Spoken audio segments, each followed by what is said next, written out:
안녕하세요. 오늘 사도행전 17장 사도 바울이 전도하는 내용인데 데살로니가, 베레와 그리고 아테네 세 곳인데 두 곳은 잘 돼요. 근데 한 곳은 안 돼요.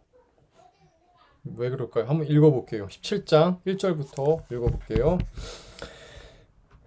그들이 암비볼리와 아볼로니로 다녀가 데살로니가에 이르니 거기 유대인의 회당이 있는지라 바울이 자기의 관례대로 그들에게 들어가서 새 안식일에 성경을 가지고 강론하며 뜻을 풀어 그리스도가 해를 받고 죽은 자 가운데서 다시 살아나야 할 것을 증언하고 이르되 내가 너에게 전한 이 예수가 곧 그리스도라 하니 그 중에 어떤 사람 곧 경건한 헬라인의 큰 무리와 적지 않은 귀부인도 권함을 받고 바울과 신라를 따르나 그러나 유대인들은 시기하여 저자의 어떤 불량한 사람들 데리고 때를 지어 성을 소동하게 하여 야손의 집에 침입하여 그들을 백성에게 끌어내려고 찾았으나 발견하지 못하매 야손과 몇 형제들을 끌고 읍장들 앞에 가서 소리 질러 이르되 천하를 어지럽게 하던 이 사람들이 여기도 이르매 야손이 그들을 맞아들였도다.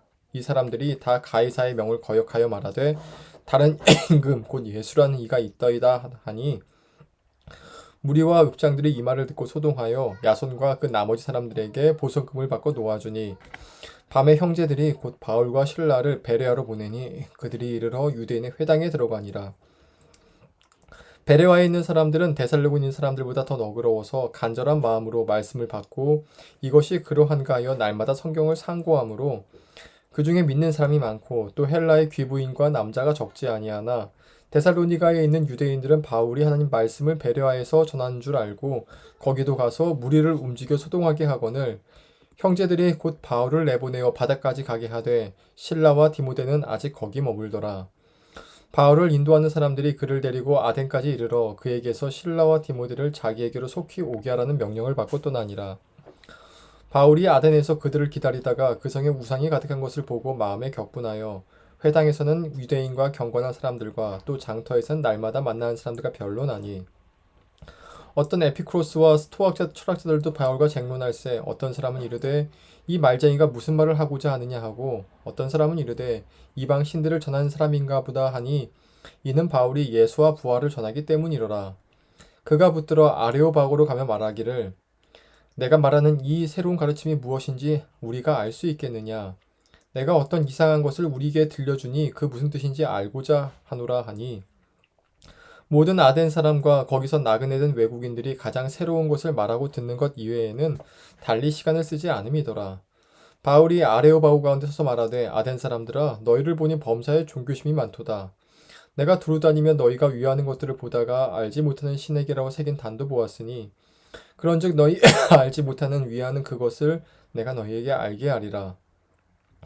우주와 그 가운데 있는 만물을 지으신 하나님께서는 천지의 주제시니 손으로 지은 전에 계시지 아니하시고 또 무엇이 부족한 것처럼 사람의 손으로 성육을 받으시는 것이 아니니 이는 만민에게 생명과 호흡과 만물을 친히 주시는 이심이라.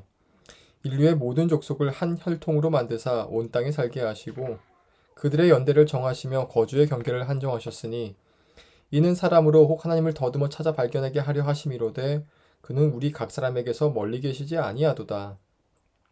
우리가 그를 힘입어 살며 기동하며 존재하느니라. 너희 시인 중 어떤 사람들의 말과 같이 우리가 그의 소생이라 하니 이와 같이 하나님의 소생이 되었은즉 하나님을 금이나 은이나 돌에다 사람의 기술과 고안으로 새긴 것들과 같이 여길 것이 아니니라. 알지 못하는 시대에는 하나님이 간과하셨거니와 알지 못하던 시대에는 하나님이 간과하셨거니와 이제는 어디든지 사람에게 다 명하사 회개하라 하셨으니 이는 정하신 사람으로 하여금 천하를 공의로 심판할 날을 작정하시고 이에 그를 죽은 자 가운데서 다시 살리신 것으로 모든 사람에게 믿을 만한 증거를 주셨음이니라 하니라. 그들이 죽은 자의 부활을 듣고 어떤 사람은 조롱도 하고 어떤 사람은 이 일에 대하여 내 말을 다시 듣겠다 하니 이에 바울이 그들 가운데서 떠나매 몇 사람이 그를 가까이 하여 믿으니 그 중에는 아레오바고 관리 디오누시오와 다말이라는 여자와 또 다른 사람들도 있었더라. 아멘.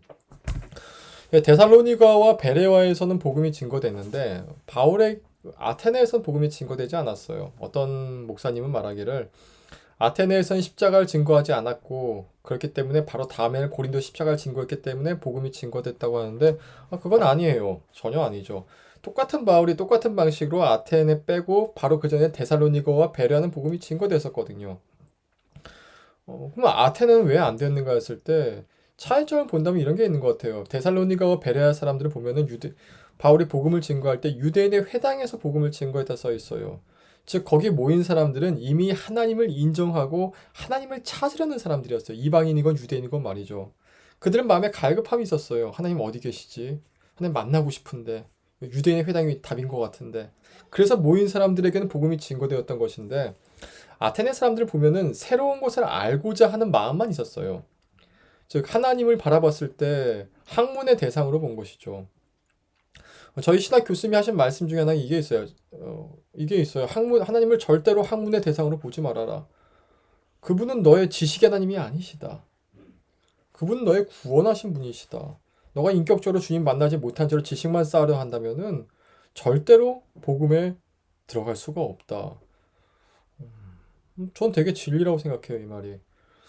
아테네 사람들처럼 하나님을 진리의 대상으로만 본다면은 지식의 대상, 학문의 대상으로 본다면요. 거기에는 십자가의 복음이 들어갈 여지가 없어요.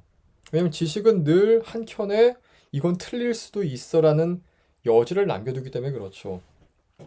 과학자들이 얘기할 때 우리 과학이 완벽한 이유가 항상 틀릴 여지가 있기 때문이라고 얘기하거든요. 그래서 우리는 나름 스스로의 자정 능력이 갖고 있다라고 얘기를 해요. 과학에선 그게 맞아요. 왜냐면 과학은 뭔가 관찰하고 그 관찰한 데서 가설을 세우고 그 가설 가운데 이론을 만들어내는 학문이지 않습니까? 거긴 당연히 뭔가 틀릴 여지가 있고 또 그 관찰이 다른 곳에선 다른 관찰로 될 여지도 있는 것이고 그 방법에서는 충분히 그럴 수 있지만 진리는 전혀 달라요. 시작이. 진리의 시작은 완벽한 무언가가 있는데 그걸 불완전한 우리가 바라보는 것이에요. 그럼 완벽한 무언가를 불완전한 사람이 바라봤을 때는요. 이것도 불완전해 보여요. 왜냐면 내가 불완전하니까. 불완전한 사람은 완벽한 것을 절대로 다 테이크할 수가 없어요. 이게 좋은 예인지 모르겠는데 신학교 다닐 때 정말 지금 봐도 정말 건강한 친구가 있어요. 정서적으로나 영적으로나 되게 건강했어요. 진짜 건강했어요. 근데 그 친구의 적이 많았어요. 근데 그 친구가 뭐 죄를 졌거나 나쁜 짓에서 적이 많은 게 아니라 그 친구의 건강함을 가지고 가식이다, 위선이다 하는 친구가 있었어요. 친구들이 있었어요. 근데 부끄럽게도 저도 그 친구가 그 당시엔 그렇게 건강해 보이지 않았거든요. 쟤는 저렇게만 살지. 근데 지금 와서 보니까 제가 좀 성숙해서 보니까 그 당시에 뭐 10년 전인데 그 친구가 얼마나 성숙했구나가 지금은 보여요. 참 성숙한 친구였구나. 애들이 부모 이해 못하는 이유가 자기 눈에는 부모가 완벽하지 보이지 않아요. 왜냐면 지가 불완전하니까. 마찬가지로 불완전한 우리는 완벽한 주님을 이해할 수가 없어요. 그래서 믿으라는 거예요. 믿으라고. 이해하라고가 아니라 믿으라고. 근데 과학자들 볼 때는 믿으라고는 과학적이지가 않거든요. 자기 눈에 봐서 실험을 해가지고 증명된 받아들이려 하거든요. 근데 그렇게 되면 받아들일 수 있는 게 굉장히 적어요. 여러분, 저 사람이 나 사랑하나 안 하나 증명할 수 있나요? 저 사람이 정말 날 신뢰하는가 아는가 증명할 수 있나요? 여기 물이 한 컵 있는데 이 물 누가 따라줬어요. 근데 여기 물에 저 사람이 독을 탔나 타지 않았나 증명할 수 있는 방법이 있나요? 물론 뭐 의학적 실험을 할 수 있겠지만 그 실험도 완벽하지는 않죠. 절대로요. 만약 우리 아들이 저한테 와가지고 당신이 내 친아버지인 걸 증명해 보십시오 했을 때 뭐 유전자 검사를 했다 칩시다. 근데 99% 일치가 나왔어요. 일치 나온 걸 보고 그러면은 이 99% 검사가 진짜라는 걸 보여주십시오. 그 검사한 사람이 라이센스를 갖고 왔어요. 그럼 이 라이센스가 진짜라는 걸 보여주십시오. 그 라이센스 공인기관을 또 갖고 와서 검증을 해줬어요. 그럼 검증한 사람이 진짜라는 걸 보여주십시오. 무슨 말이죠? 믿고 싶지 않다는 거예요. 사람은 검증이란 게 뭐 객관적 얘기하는데 사실 되게 불완전해요. 그래도 필요한 부분이기 때문에 우리가 쓰긴 하지만 되게 불완전해요. 진짜 불완전해요. 그냥 그게 인간이에요. 그냥 인간. 근데 그 마음이 있으면 주님은 절대로 못 받아들여요. 절대로. 네버. 주님뿐만 아니라 누구도 못 받아들여요. 그 사람은. 자기가 믿고 감정이 좋은 사람에게만 갈 수 있죠. 근데 자신은 몰라요. 자기 감정 때문에 간다는 것에 대해서. 아무튼 뭐 각설하고 그래서 이래요. 바울은 아테네에서 복음이 증거되지 않은 이유는 바울이 잘못돼서가 아니라 뭐 바울이 전한 내용이 잘못돼서가 아니라 아테네 사람들 마음 자체가 하나님을 학문의 대상으로 봤어요. 그럼 거기에는 복음이 별로는 있어도 복음은 증거되지 않아요. 적용하면은 나를 완벽하게 이해시키려는 주님을 만나고자 한다면은 복음은 증거되지 않아요. 우린 주님 믿는 거예요. 뭐로 보고 믿느냐? 그분이 걸어가신 길, 내 인생에 역사하신 것들, 십자가의 복음, 성경 말씀, 그냥 믿는 거예요. 믿으면은 열매가 생겨요. 훗날 그리스가 신학의 중심지가 됩니다. 중심지가 돼요. 또 아리스토텔레스 같은 걸출한 철학자의 학문을 받아들여가지고 신학을 접목시켜서 놀라운 것을 만들어내죠. 뭐든지 합력하여 선을 이룰 수 있지만 중요한 건 뭐냐면 나중에 이 그리스가 신학을 받아들였다는 것이에요. 그때 그리스는 굉장히 마음이 가난해져 있었죠. 여러분 뭔가 믿을 만한 일이 안 생길 때, 참 믿기가 어려울 때 하나님이 안 계신가도 좀 의논해 볼 수 있겠지만 내 마음은 지금 어떤가도 먼저 보는 게 중요할 것 같아요. 다시 말하지만 완벽한 것을 불완전한 우리는 이해할 수가 없어요. 그래서 믿는 거예요. 오늘 하루도 여러분 오늘 고난주간 첫째 날인데 그리스도께서 우리를 죽으셨음을 믿으십시다.